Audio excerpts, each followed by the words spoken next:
Certa vez um pai trouxe o seu filho, que estava possuído por um espírito mau, até os discípulos do Senhor e pediu para que eles então libertassem o seu menino, que estava sofrendo muito. Acontece que os discípulos não conseguiram libertar aquela criança daquele espírito mau. E Jesus então depois se aproxima e vai dizer: geração incrédula, até quando vos suportareis? O pai então recorre ao próprio Jesus, clamando por aquela libertação. E ele vai dizer: se tu podes, não é? Tem compaixão de nós.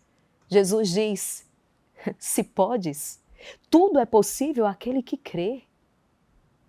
Tudo é possível àquele que crê. E aquele pai exclama algo que nos marca profundamente: Senhor, eu creio, ajuda a minha incredulidade. Eu creio, mas ajuda a minha falta de fé. Quantos de nós afirmamos hoje, quantas pessoas junto com esse pai e dizem: eu creio, mas aumenta a minha fé. Eu tenho uma fé, mas uma fé que ainda não chegou à perfeição, uma fé incipiente, uma fé que precisa desenvolver-se. Eu creio, mas aumenta a minha fé. Isso tudo está em Marcos capítulo 9, versículos do 14 até o versículo 24. E depois nós vamos ver que Jesus expulsa aquele espírito mau, aquele menino é liberto. Eu trago essa partilha até você nesse segundo dia de formação, a formação da fé, um chamado para todos. Porque é exatamente sobre isso que nós vamos falar. O que é a fé? Que fé é essa que Jesus está falando? Como nasce esta fé? Como ela se desenvolve? Como eu posso sair de uma fé, digamos que superficial, para uma fé enraizada, uma fé profunda, aquela fé que me traz a vitória prometida pelo Senhor? Eu sou a irmã Maria Raquel do Instituto Hesed e eu quero acolher você aqui na nossa escola de oração e formação. O Instituto desenvolveu a escola de formação e oração exatamente para que você possa crescer no conhecimento de Deus, amadurecer na fé, conhecer as razões, não é, da sua fé. É razoável crer. Muitas pessoas se perguntam: será que é razoável crer? Eu quero inclusive já trazer isso aqui para você. Eu trago pelo menos 4 razões. 4 razões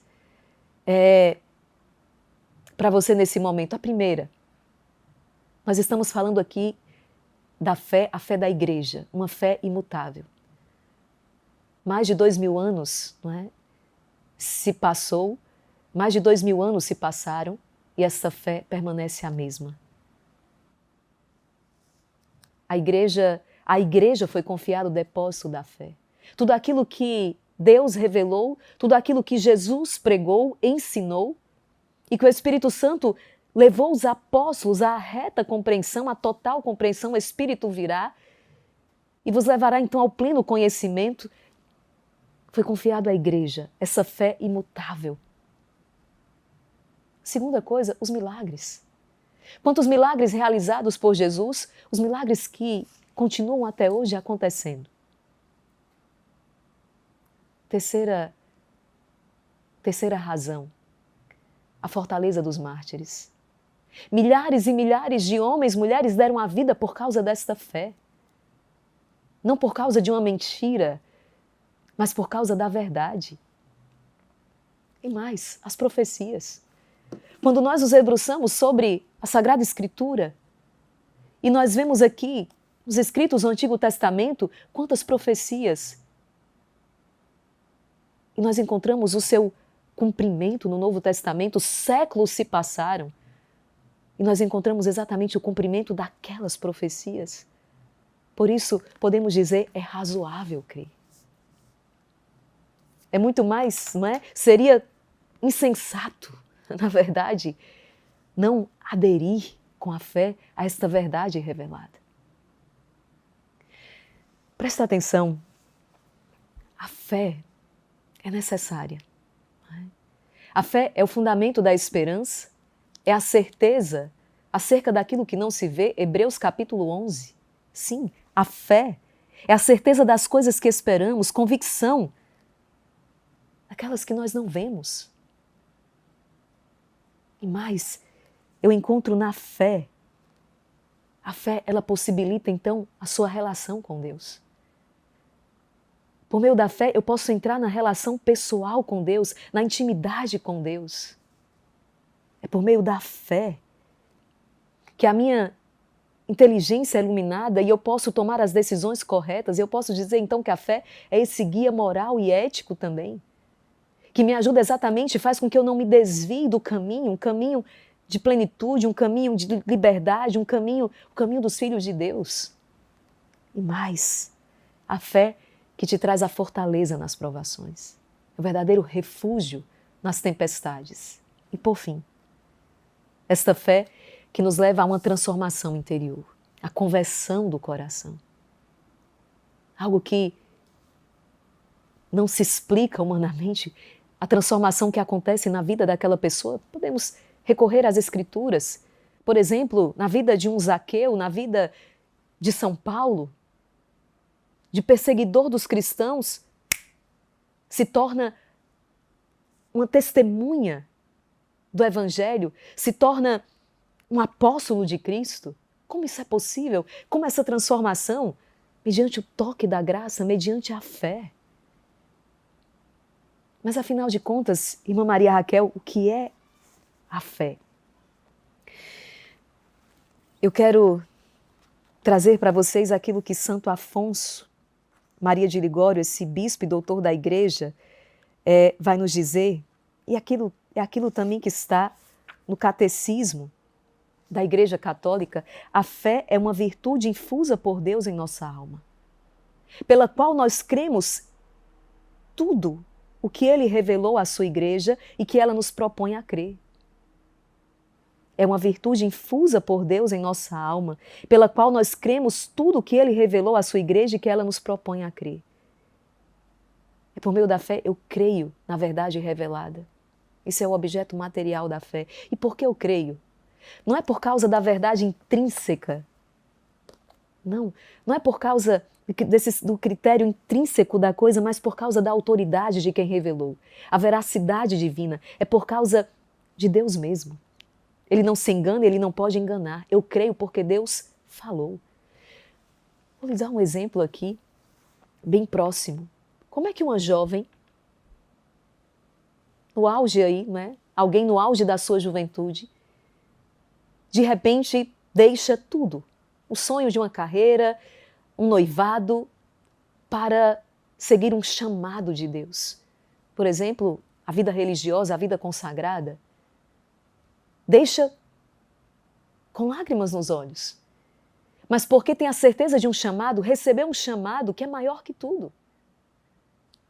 Essa jovem, ela não sabe o que vai acontecer amanhã, depois de amanhã, mas ela crê naquele que a chamou. Ela deixa tudo e segue o Senhor por causa dele mesmo. Porque aquele que chamou é fiel. Por causa da autoridade, da veracidade divina. Como é que um pai de família, desempregado, de repente recebe uma proposta de um trabalho ilícito, desonesto, mas ele diz, não, eu prefiro esperar no Senhor. Eu sei que Ele me abrirá outra porta, por meio da fé. Ou uma mãe que reza pela recuperação daquele filho enfermo e de repente ele falece. E todos à sua volta podem pensar, agora ela vai se revoltar com Deus porque ela pediu de joelhos a cura deste filho, esse filho único, e ele faleceu. E não.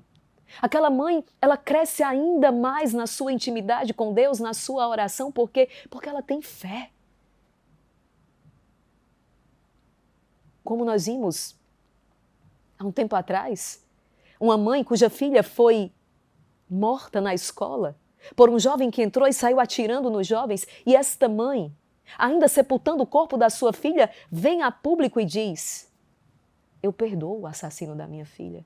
E eu peço que vocês rezem por ele. Que nome nós podemos dar a isso? Fé. Fé. Então, nós precisamos suplicar ao Senhor que esta fé, uma virtude infusa por Deus nas nossas almas, que faz com que nós então creiamos em tudo aquilo que Ele revelou. Nós suplicamos, nós precisamos cooperar para que esta fé se desenvolva. Agora, como se exerce essa fé? Como é que acontece esse processo?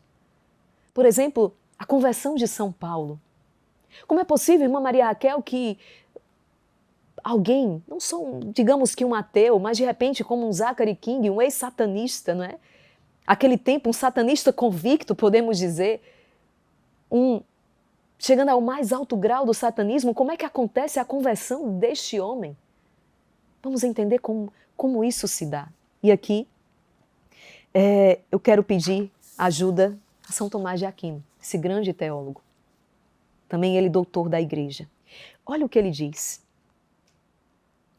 São Tomás de Aquino fala num verbo interior e um verbo exterior. Acompanhe isso aqui, é fundamental. Deus que deseja a nossa salvação, procura-nos insistentemente. Deus que deseja a sua salvação, está à sua procura. Eis que estou à porta. Deus que deseja a nossa salvação, procura-nos insistentemente, falando-nos no interior da alma e convidando-nos à sua intimidade. É aquilo que Santo Agostinho vai dizer, ele é mais íntimo de mim do que eu mesmo. Ele nos sustenta no ser. Ele habita no mais profundo das nossas almas.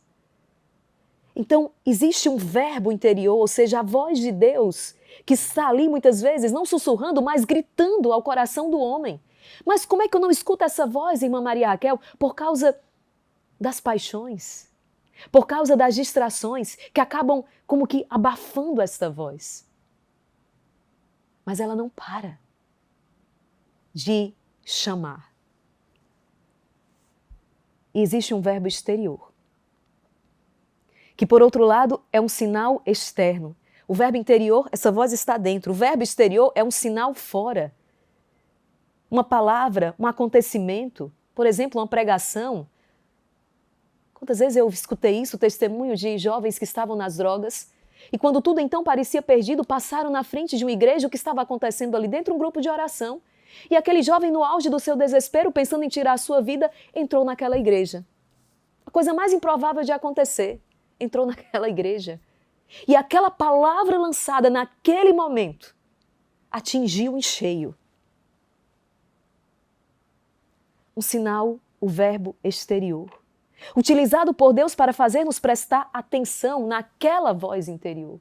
Deus se utiliza de algo externo a nós, de algo exterior, para que nós paremos um instante e prestemos atenção numa voz que fala dentro. Por isso que às vezes você vai dizer, eu não sei o que aconteceu. Eu comecei a chorar e eu nem sei por que eu estava chorando, mas aquelas lágrimas começaram a descer. Porque aquela voz, aquele verbo exterior, aquele sinal exterior, aquela palavra, aquela pregação, aquele livro, aquele acontecimento ressoou dentro de você, fez com que você pela primeira vez prestasse atenção numa voz que está dentro e que te chama. Isso é belo, meus queridos. É assim que se exerce a fé. Preste atenção, eu vou repetir isso aqui, é muito importante.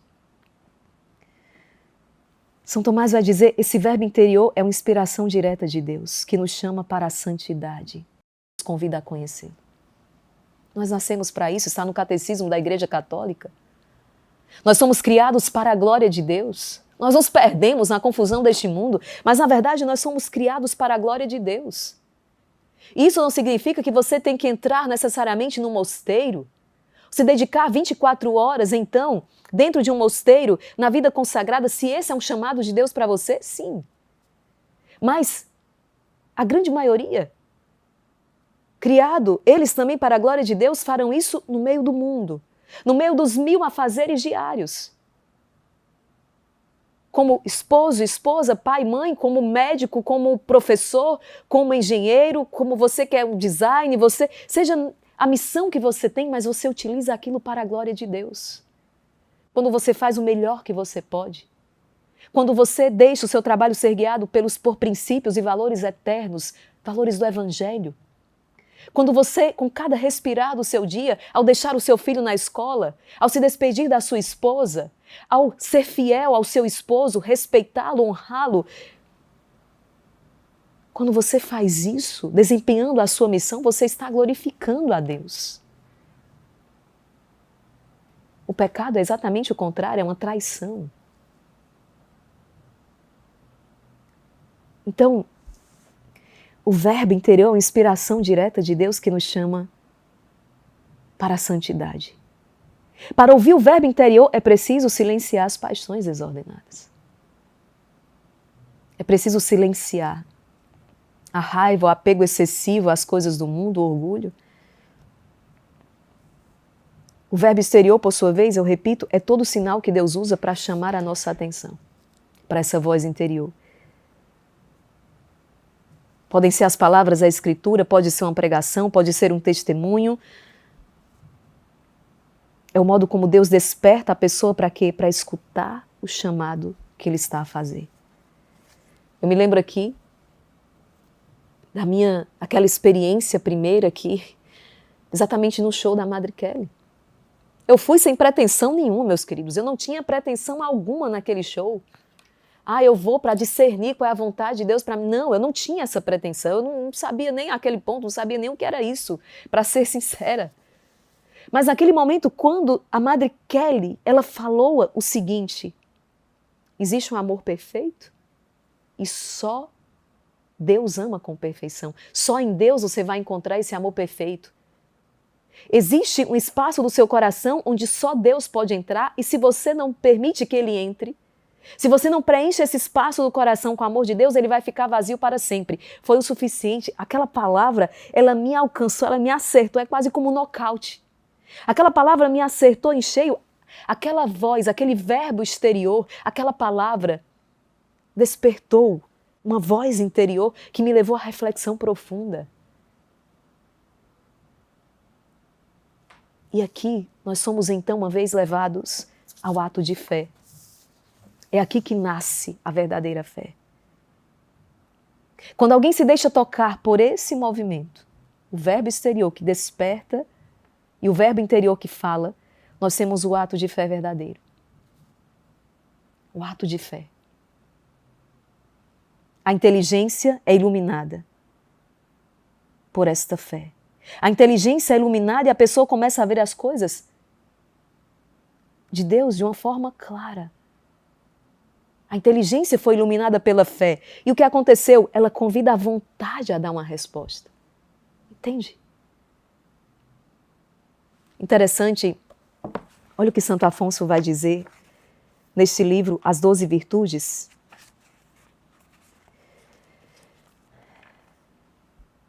A fé é uma segunda razão, uma razão divina acrescentada à razão natural.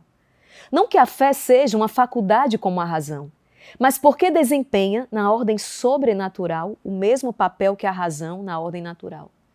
Existe um conhecimento a que o homem chega por meio da razão natural, aquilo que eu vejo, aquilo que, não é? Aquilo que eu sou capaz de captar através dos meus sentidos. Mas existe um conhecimento sobrenatural que só a fé pode me dar. Entende? Existe um conhecimento sobrenatural que só a fé pode trazer. Então veja, a razão é o achote que aclara a vida do homem. A fé é o facho que ilumina a vida do cristão. Enquanto a razão aclara a vida do homem, a fé é o facho que ilumina a vida do cristão. E do mesmo modo, como quem espezinha a razão para seguir só os sentidos não age como homem, quando você segue os seus instintos sem racionalizar. Por exemplo, a pessoa que está com vontade de comer e ela come até passar mal. Ela está fazendo um ato contrário à razão. Ou alguém que, por exemplo, violenta outra. Olha que terrível, violenta sexualmente outra pessoa. Terrível, terrível. Está se comportando como um animal. Não está seguindo os ditames da razão para seguir os seus instintos mais baixos. Essa pessoa, ela deixa de se comportar como homem e se comporta como um animal. E eu diria pior do que isso. Pior do que isso. Santo Afonso vai dizer: quem não é dirigido pelas luzes da fé, também não age como cristão. Quem não segue os ditames da razão não age como homem. Quem não segue os ditames da fé não age como um cristão. São Paulo vai dizer: sem fé é impossível agradar a Deus. Onde que nós encontramos isso aqui? Você pode abrir na segunda, aliás, Hebreus, no capítulo 11, no versículo 6. Hebreus 11, 6. Sem a fé é impossível agradar a Deus. Impossível. Esse mesmo São Paulo escrevendo a Timóteo na segunda carta, capítulo 4, versículo 7. O que é que ele vai dizer? Combati o bom combate, terminei a minha carreira, guardei a fé. Guardei a fé. Sem fé é impossível agradar a Deus. É preciso guardar a fé. O maligno quer minar a sua fé. Levar você a não acreditar em Deus, ou pelo menos a não viver conforme esta fé. Se eu não me engano, é Santo Agostinho que vai dizer quanto é abominável, né? Aquele que, embora dizendo acreditar, não vive conforme esta fé.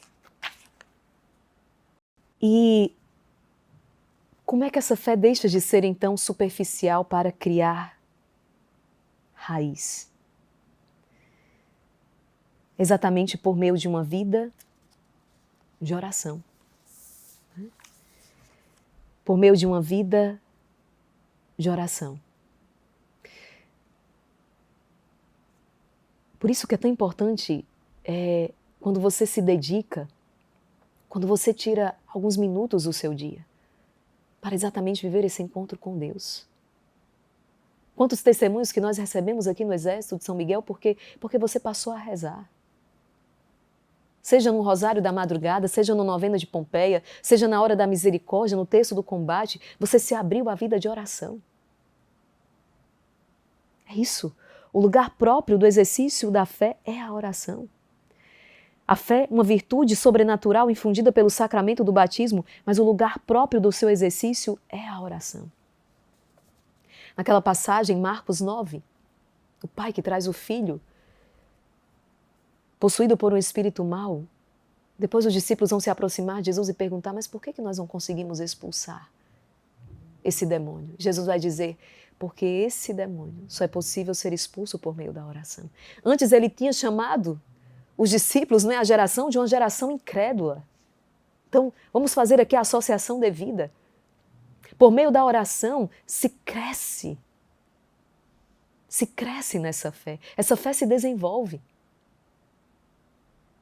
E não é um trabalho de um dia. Por que muitos até começam, mas acabam voltando atrás? Porque falta dedicação. Ainda hoje eu falava com um jovem que eu encontrei, ele dizia: mas irmã Maria Raquel, requer um esforço. Ele falava da experiência linda que ele teve com Deus ao vir aqui à nossa casa, numa sexta-feira da paixão. E ele ficou encantado, aquele verbo exterior, não é? Todos os acontecimentos exteriores, a música, a celebração, tudo aquilo despertou e fez com que ele ouvisse a voz interior. Mas depois ele disse: como é difícil, porque exige esforço. Mas é aquela pérola preciosa que uma vez encontrada vale a pena deixar tudo para possuí-la. Aquela é a alegria verdadeira, aquela é a experiência que permanece. Nós temos ainda a experiência, a parábola do semeador. Você pode abrir a sua Bíblia, Mateus, no capítulo 13, versículo 19. Mateus 13, 19, Jesus vai contar esta parábola.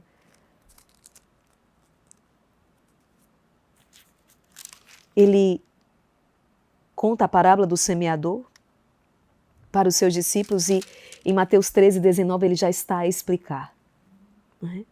Alguém ouve a palavra do reino e não a entende. Vem o maligno e arrebata o que foi semeado no seu coração. Esse é o que foi semeado à beira do caminho. Jesus aqui antes falou do semeador que saiu a semear a sua semente. Parte da semente caiu à beira do caminho, outra parte caiu em terreno pedregoso, outra foi sufocada pelos espinhos. Mas houve uma que caiu na terra fecunda e produziu muitos frutos. Tem aqueles que ouvem a palavra e não a entendem. O maligno vem, arrebata, rouba o que foi semeado. Aquele que foi semeado em lugares pedregosos é aquele que ouve a palavra, a recebe imediatamente com alegria, mas não tem raiz em si, é de momento. Quando surge uma tribulação, uma perseguição por causa da palavra, logo sucumbe. O que foi semeado entre espinhos é aquele que ouve a palavra, mas os cuidados do mundo, a sedução da riqueza sufocam a palavra e ela se torna infrutífera. Mas o que foi semeado em terra boa é aquele que ouve a palavra e a entende, e esse dá fruto, produzindo a razão de 100, 60 e 30. Algumas pessoas me perguntam, irmã Maria Raquel, por que eu comecei a ler a Sagrada Escritura, mas tem passagens que eu não consigo ainda compreender? Porque a palavra de Deus, ela se revela aos pequeninos. E é preciso a humildade de coração, sabe? A pequenez. Então, quanto mais você se inclina, quanto mais você se abaixa, mais essa palavra vai se revelando aos seus olhos. Essa palavra não se revelou a mim do dia para a noite. Mas é muito bonita, ela vai se revelando aos poucos, à medida que você vai entrando neste conhecimento de Cristo, à medida que você vai reconhecendo essa dependência, à medida que você vai crescendo na fé. São João Batista vai dizer, importa que ele, Jesus, cresça e eu diminua. É exatamente isso que acontece, sabe? À medida que você vai tomando consciência que Deus é e você não é, como diz Santa Teresa, você vai dando os passos, você vai crescendo na fé e dando passos concretos. É incrível. Exatamente o contrário da lógica mundana. A lógica do Evangelho é outra. Então,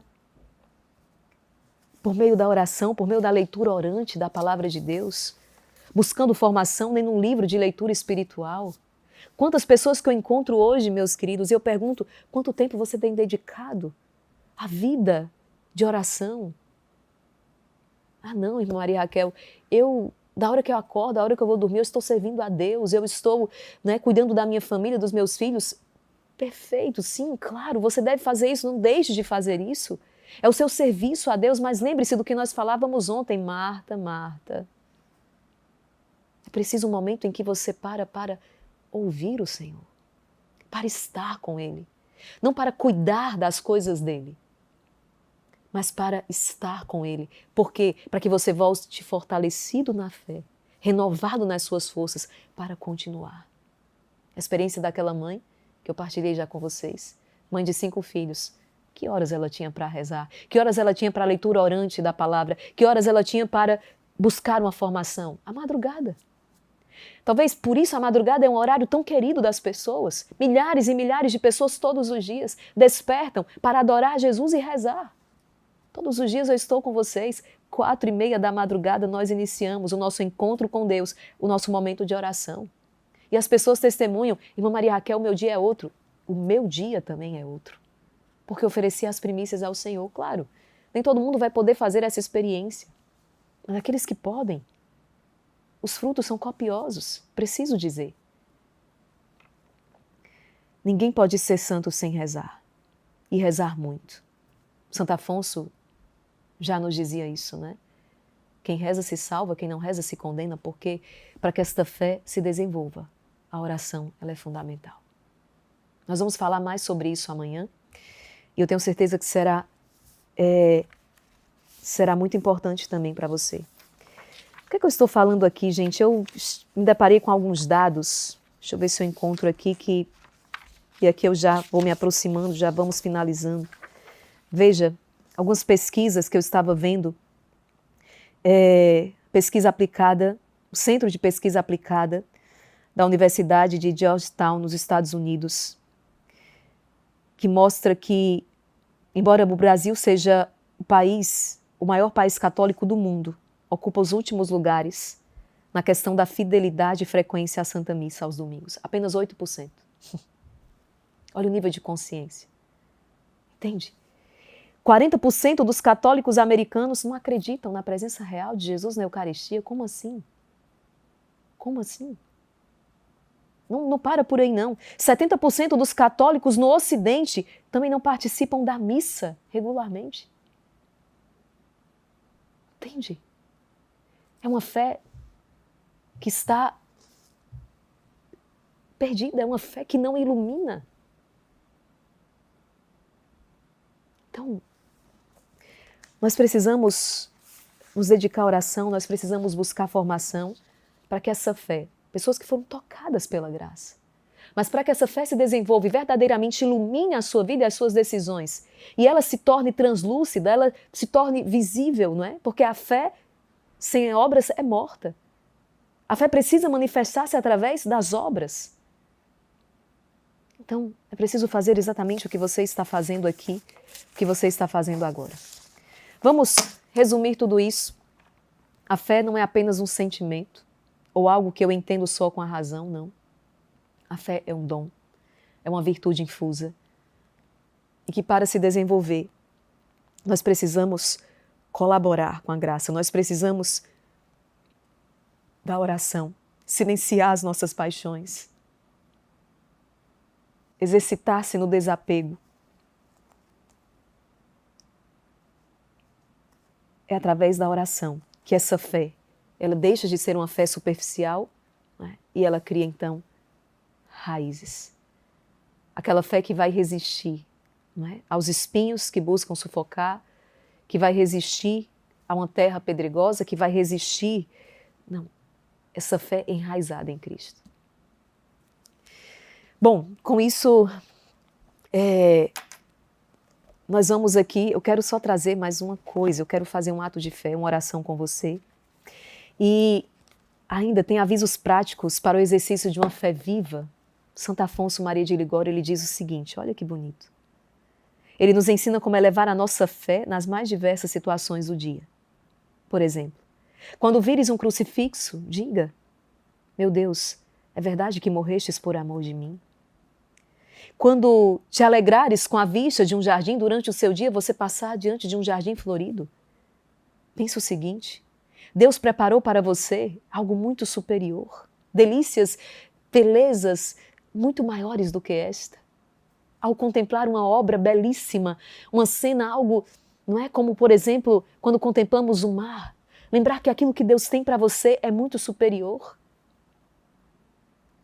Quando ouvires, por exemplo, o troar, não é? O romper de um trovão, representa-te como os ímpios tremerão uma vez ao escutarem os trovões da justiça divina. Quando vires um criminoso tremer diante de um juiz, pensa no terror que se apoderará do pecador ao aparecer diante de Jesus. Quando vires um soberbo túmulo, né, um túmulo belíssimo, grande, diga com você mesmo, se este homem estiver condenado, que lhe aproveita esse magnífico mausoléu. Quando vires um relógio a bater, como sempre caminha sem voltar para trás, pensa que a sua vida se aproxima cada vez mais do termo. Ou seja, em tudo aquilo que você vive no seu dia, eleva o teu olhar, faz com que tudo aquilo te leve às alturas, te faça pensar na eternidade. São os atos de fé ao longo de um dia. Quando encontrares um cortejo fúnebre, pondera que um dia também serás assim levado para o túmulo. E todos os acontecimentos do teu dia, até aqueles que não foram tão bons assim, na verdade, te conduzirão à união mais íntima com o Senhor. Vamos fazer este ato de fé juntos, esta oração, dizendo assim, repita comigo, ó meu Deus, eu creio tudo o que a igreja me manda crer, porque vós sois o que lhe revelastes. Não pretendo compreender os mistérios, eles estão acima da minha inteligência, para mim basta que os tenhais revelado. Peço-vos, Senhor, aumentai a minha fé. Amém. Assim seja. Olha, eu tenho uma novidade aqui para você, tá? Eu estarei colocando como um mapa mental dessa nossa aula. O que é isso, irmã Maria Raquel? É uma espécie de, não é um resumo, mas é os apontamentos mais importantes da aula que ajuda você a fixar o conteúdo. Então, ontem eu fiz isso nos grupos do WhatsApp da Escola de Formação e Oração. Está aqui o QR Code para você entrar no grupo do WhatsApp. Esse grupo é exclusivo da nossa Escola de Formação e Oração, tá? O único link enviado aqui será o link da Escola de Oração e Formação. E materiais exclusivos.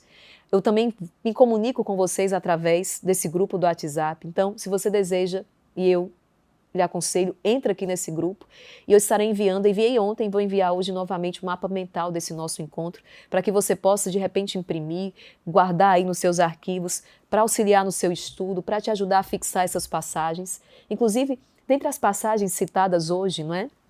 Nós tivemos aí Mateus 13, Marcos 9, Hebreus 11, 2 Timóteo 4, 7. Qual a passagem que hoje mais te chamou a atenção? Conta para mim aqui nos comentários, eu quero saber. Deus abençoe você e até o nosso próximo encontro, se Deus quiser.